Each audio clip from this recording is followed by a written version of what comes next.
উল্লেখযোগ্য যে দেওবাৰে ৰহাত অগপৰে একাংশ জ্যেষ্ঠ কৰ্মীয়ে নতুন সমষ্টিৰ সমিতিখনক অৱগত নকৰাকৈ সুকীয়াকৈ কৰ্মী সভা অনুষ্ঠিত কৰিছিল।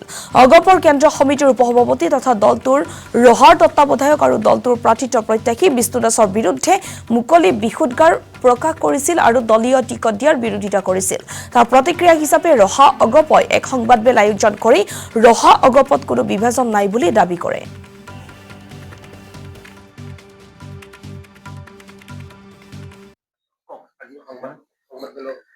আজি সংবাদমেলৰ আৰম্ভণিতে আমাৰ সমাজৰ বাবে নিস্বাৰ্থভাৱে কাম কৰি থকা আমাৰ সাংবাদিক কৰ্মীসকললৈ মোৰ ইংৰাজী নৱবৰ্ষ আৰু আগন্তুক ভোগালী বিহুৰ ওলগ জনাইছো।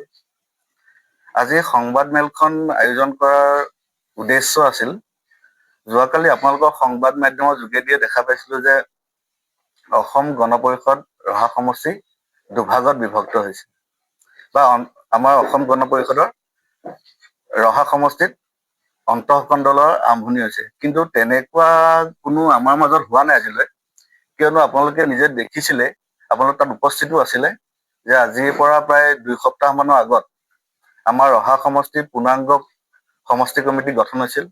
তাত আমাৰ কেন্দ্ৰীয় কাৰ্যালয় সম্পাদক তথা ৰহা সমষ্টিৰ তত্ত্বাৱধায়ক নিপা ফুকনদেৱ উপস্থিত আছিল। আমাৰ মাজত উপস্থিত আছিলে আমাৰ ৰহা সমষ্টিৰ তত্ত্বাৱধায়ক আমাৰ কেন্দ্ৰীয় সমিতিৰ উপসভাপতি বিষ্ণু দাসদেৱ। গতিকে তাত আমাৰ কেন্দ্ৰীয় সভাপতি ডাঙৰীয়াই স্বাক্ষৰ কৰা, কেন্দ্ৰীয় সাধাৰণ সম্পাদক ডাঙৰীয়াই স্বাক্ষৰ কৰা এখন পূৰ্ণাংগ আপোনাৰ সমষ্টি কমিটি আমাৰ গঠন হৈছে।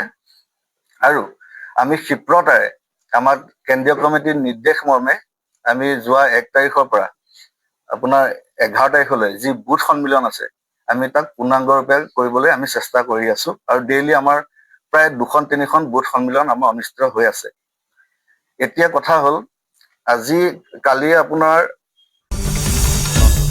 আসাম টক্স আপোচবিহীন অসম কণ্ঠ।